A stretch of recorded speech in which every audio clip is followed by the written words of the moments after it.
Hello students, मेरा नाम है सोमदेव और आज की इस क्लास में बेटा हम पढ़ने जा रहे हैं बहुत ही इंपॉर्टेंट टॉपिक जिसका नाम है electric potential energy of N electric dipole held in a uniform electric field. Exam में ये टॉपिक जो है आपका 2 से 3 मार्क्स में पूछा जाता है। साथ ही साथ मैं बता दूं आपको इस टॉपिक के ऊपर न्यूमेरिकल भी आता है, ठीक है। तो इसलिए इस टॉपिक को बहुत अच्छे से समझ लीजिएगा, ठीक है बेटा। देखिएगा, सबसे पहले हम क्या करते हैं कि इसका डायग्राम बनाते हैं। यहाँ पर सबसे पहले आप क्या करोगे बेटा, एक यूनिफॉर्म इलेक्ट्रिक फील्ड बनाओगे। क्या बनाओगे? Uniform electric field. ये बना लेंगे हमने यूनिफॉर्म इलेक्ट्रिक फील्ड, ठीक है। इस यूनिफॉर्म इलेक्ट्रिक फील्ड में आपको क्या करना है, डाइपोल बनाने हैं। सपोज दैट हम यहाँ पर ये मान कर चलते हैं कि एक डाइपोल हमने बनाया, ये यहाँ पर इसकी जो एक्सिस है, इस डाइपोल की जो एक्सिस है वो एंगल जो बना रही है यूनिफॉर्म इलेक्ट्रिक फील्ड के साथ, वो एंगल बन रहा है बेटा θ1। एंगल कितना बन रहा है? θ1 बन रहा है, ठीक है। इसके बाद आपको क्या करना है, यहीं पर इसी पॉइंट पर एक डाइपोल और बना देना है। ये हमने बना दिया बेटा एक डाइपोल को। अब इस डाइपोल से ध्यान दीजिएगा बेटा, इस डाइपोल से जो एंगल यहाँ पर बनेगा इलेक्ट्रिक फील्ड के साथ, वो एंगल होगा बेटा थीटा। वो एंगल कितना होगा? थीटा। ध्यान रखना जो डाइपोल है वो -q से +q आपका चार्ज होता है, 12 इसकी लेंथ होती है, तो ये आपका +q चार्ज होगा। इतनी बात सभी को समझ आ गई होगी। इसी तरह से यहाँ पर आप एक डाइपोल और बनाओगे बेटा, और ये डाइपोल जो आपका होगा, ये जो यहाँ पर एंगल बनाएगा ये स्मॉल एंगुलर डिस्प्लेसमेंट को शो करता है, और वो होता है बेटा d थीटा। यानी कि इस थीटा वाले डाइपोल से ये जो एंगल बनाएगा वो d थीटा बनाएगा। ये ध्यान से सुन लेना बेटा, ठीक है।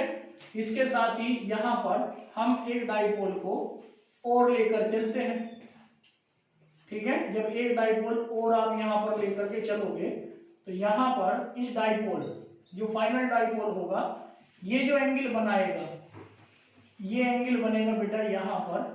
आप ध्यान से देखना, ये एंगल होगा आपका θ2। ये एंगल कितना होगा?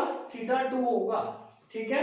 सभी को ये डाइपोल समझ में आ गए होंगे यहाँ तक। डाइपोल की जो लेंथ है वो कितनी है? 12 है, सभी जानते हैं, ठीक है, सभी जानते हैं। अब बात करते हैं कि यहाँ पर इलेक्ट्रिक पोटेंशियल एनर्जी होती क्या है, ठीक है। इलेक्ट्रिक पोटेंशियल एनर्जी बेसिकली होती क्या है उसके बारे में हम यहाँ पर अभी पढ़ेंगे, ठीक है बेटा। देखिएगा, मैं आपको बता दूं इलेक्ट्रिक पोटेंशियल एनर्जी हम कहते किसे हैं।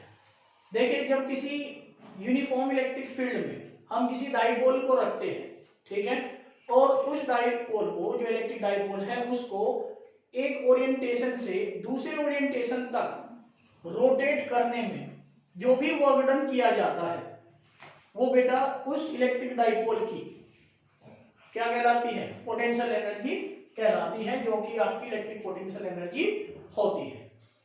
बात समझ आ गई? अब अपने कॉपी पेन उठाओगे सभी और लिखना स्टार्ट करोगे। लिखिए the work done in rotating an electric dipole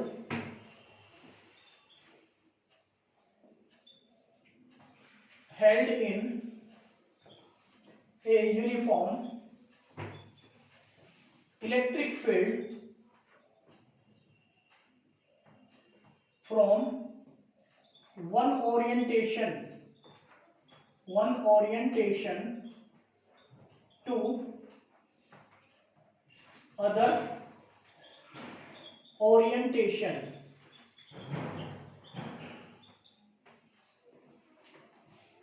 is called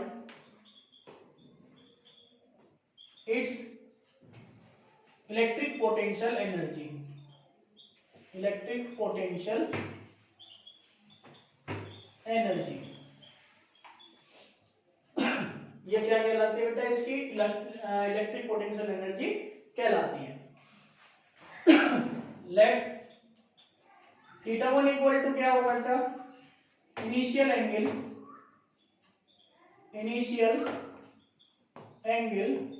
between E vector and P vector.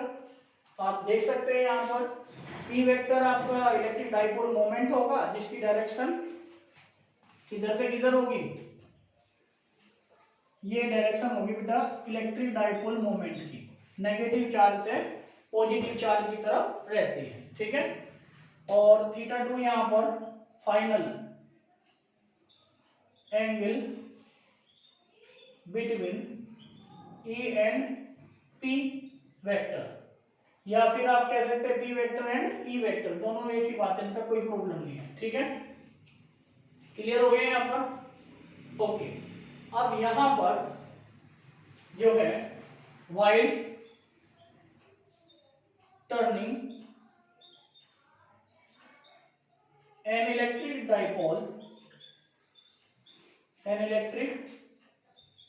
Dipole from initial position to final position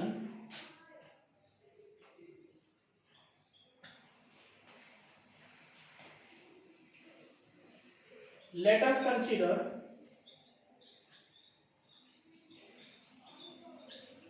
theta be the intermediate angle while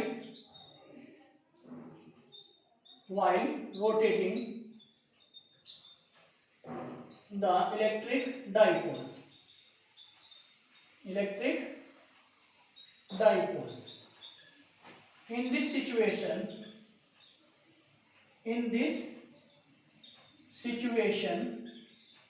इस situation में हम क्या कह सकते हैं बेटा, जब थीटा आपका इंटरमीडिएट एंगल होगा तब यहां से tau equal to P E sine theta कहा जा सकता है,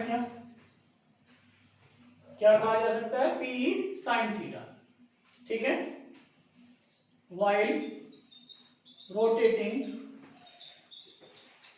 the small angle at rotating at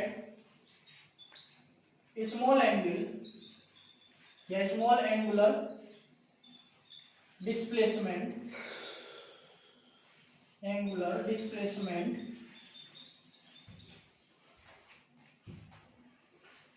d theta of an electric dipole,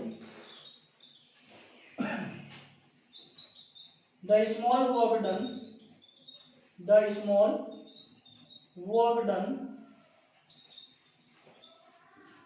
in rotating the electric dipole क्या हो जाएगा बेटा, स्मॉल वर्क डन। यदि हम small angular displacement D theta ले रहे हैं तब इस स्मॉल एंगुलर डिस्प्लेसमेंट के कारण जो वर्क डन होगा वो भी स्मॉल ही होगा, और तब यहां से हम कहेंगे D W equal to tau into D theta. क्या आ जाएगा बेटा, D W equal to tau into D theta. Clear हुआ। अब यहां पर आप जो है टाउ की वैल्यू रख दीजिए बेटा, टाउ की वैल्यू है P E sine theta into D theta. ये बात आपको समझ आ गई होगी कि हमने यहाँ पर टाउ की वैल्यू पुट कर दी है, ठीक है। तो यहां से टोटल वर्क डन कितना होगा, total work done in rotating N electric dipole, देखिएगा टोटल वर्क डन के लिए हम इंटीग्रेशन करेंगे इसका, और यहाँ पर थीटा 1 से थीटा 2 लिमिट आ जाएगी, क्योंकि यहाँ पर हम देख रहे हैं इनिशियल एंगल थीटा 1 है और फाइनल एंगल थीटा 2 है, तो इसलिए लिमिट जो होगी थीटा 1 से थीटा 2 आ जाएगी, और यहाँ पर आएगा बेटा P sign theta into D theta, ठीक है। डी डब्ल्यू का इंटीग्रेशन डब्ल्यू और पीई साइन थीटा में से पीई बाहर आ जाएगा, थीटा 1 से थीटा 2 लिमिट, ये आपका sign theta into D theta लिखा जा सकता है। अब यहां पर ये थीटा 2 है बेटा, तो यहां पर हम जो है साइन थीटा का इंटीग्रेशन जानते हैं। देखिए इंटीग्रेशन जो साइन थीटा होता है डी थीटा होता है माइनस का कोस थीटा। क्या होता है बेटा? माइनस का कोस थीटा। तो यहाँ पर हम जो है पीई क्या लिखेंगे बेटा? माइनस का कोस थीटा और लिमिट आ जाएगी थीटा 1 से थीटा 2। ये बात आपको समझ में आ गई होगी, ठीक है। इसके बाद यहाँ पर देखिएगा बेटा, इसके बाद W इक्वल टू हम कह सकते हैं क्या कि पीई माइनस बाहर रखिएगा और कोस थीटा 2। पहले बेटा हमें क्या करनी है? अपर लिमिट रखनी है थीटा की जगह। क्या रखनी है? अपर लिमिट, वो है थीटा 2, माइनस आएगा, फिर उसके बाद लोअर लिमिट थीटा 1। अब इस माइनस के अंदर मल्टीप्लाई करा दीजिए, तो W इक्वल टू क्या होगा? P E cos theta 1 minus cos theta 2। ठीक है, ध्यान बनाए रखना बेटा, यदि आपने ध्यान नहीं दिया तो टॉपिक समझ नहीं आएगा। बहुत इंपॉर्टेंट टॉपिक है, बोल दे रहा हूं। यहां पर आपका ये फॉर्मूला आ गया बेटा, ठीक है। तो W इक्वल टू क्या हो गया? P E cos theta 1 minus cos theta 2। But क्योंकि हमने डेफिनेशन से क्या पढ़ा था, यहां पर लिख लीजिएगा बेटा कि U equal to therefore U equal to क्या होगा? W। तो इसलिए यहां पर हम जो है देयरफॉर कह सकते हैं U इक्वल टू W, और W इक्वल टू क्या है? पीई, यहां पर आ जाएगा बेटा कोस थीटा 1 माइनस कोस थीटा 2। ठीक है, ये आपका फॉर्मूला आ गया। तब यहां से U इक्वल टू लिख सकते हैं हम PE cos theta 1 minus cos theta 2। ठीक है, ये आपको बात समझ में आ गई होगी। ये बेटा इसका प्रूफ हो गया। यहाँ पर जो आपने निकाला है electric potential energy of N electric dipole had in a uniform electric field. किसी यूनिफॉर्म इलेक्ट्रिक फील्ड में जब किसी इलेक्ट्रिक डाइपोल को हम रखते हैं तो उस दौरान जो इलेक्ट्रिक पोटेंशियल एनर्जी होती है वो क्या होती है? तो वो मैंने बताया कि जब किसी यूनिफॉर्म इलेक्ट्रिक फील्ड में हम किसी इलेक्ट्रिक डाइपोल को रोटेट कराते हैं तो during rotation from its initial position to final position जो भी वर्गडन किया जाता है वो वर्गडन इसका जो है इलास्टिक पोटेंशियल एनर्जी कहलाता है। क्लियर हो गया? ओके, अब यहां पर नोट करके लिखिएगा बेटा एक बात, ये आपको खुद लिखनी है बात, मैं बता रहा हूं। यदि मान लीजिए किसी न्यूमेरिकल प्रॉब्लम में सिर्फ आपको एक एंगल गिवन है थीटा, ठीक है, तब उस पर्टिकुलर केस में जो आप पोटेंशियल एनर्जी का फॉर्मूला लगाओगे वो माइनस का पीई कोस थीटा होता है बेटा। क्या होता है? माइनस का पीई कोस थीटा। और ये जो बातें मैंने कही है ना आपको, इन बातों को अपने शब्दों में अच्छे से ढाल करके अपनी कॉपी में नोट कर लीजिएगा।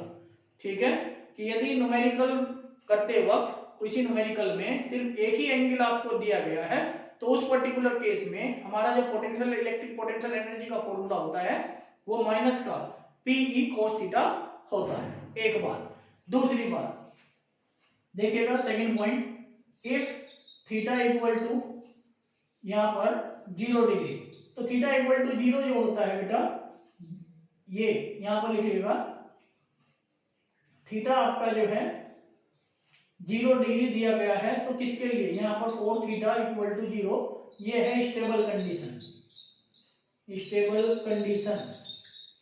और मैं आपको बता दूं बेटा 1 मार्क्स में यही पूछी जाती है, टॉर्क के साथ आता है ये कि स्टेबल कंडीशन क्या है और अनस्टेबल कंडीशन क्या है। तो यहाँ पर मैं आपको बता दूं कि जो स्टेबल कंडीशन होती है उस पर्टिकुलर केस में जो इलेक्ट्रिक डाइपोल मोमेंट और इलेक्ट्रिक फील्ड इंटेंसिटी होता है, ठीक है, उन दोनों के बीच जो एंगल है थीटा इक्वल टू 0, यानी कि वे एक दूसरे के पैरेलल होते हैं, लाइक दिस। सपोज दैट ये इलेक्ट्रिक फील्ड इंटेंसिटी और इलेक्ट्रिक डाइपोल मोमेंट, तो ये एंगल जो होगा 0, तो ये पैरेलल हो जाएगा एक दूसरे के। ठीक है, ये आपको अपने शब्दों में लिख देना है। ठीक है, सेकंड देखिएगा 4 थीटा इक्वल टू 180 डिग्री, ये होता है बेटा अनस्टेबल कंडीशन, अनस्टेबल कंडीशन। और अनस्टेबल कंडीशन में क्या होता है कि जो electric dipole moment and electric field intensity are anti parallel होते हैं बेटा, anti parallel to each other. बात समझ में आ गई होगी आपको, ठीक है। देखिए यहां तक आपको ये अच्छे से तैयार करना है। ये टॉपिक बहुत इंपॉर्टेंट है बेटा। इसमें मैं आपको बता दूं, न्यूमेरिकल करते वक्त आपको छोटा सा ध्यान रखना है। यदि न्यूमेरिकल पढ़ते वक्त पहले स्टार्टिंग में स्टेबल के बारे में जिक्र किया है तो थीटा 1 की वैल्यू यहाँ पर 0 पुट करोगे, बाद में अनस्टेबल है तो थीटा 2 की वैल्यू यानी कि 180 डिग्री अनस्टेबल के लिए लोगे।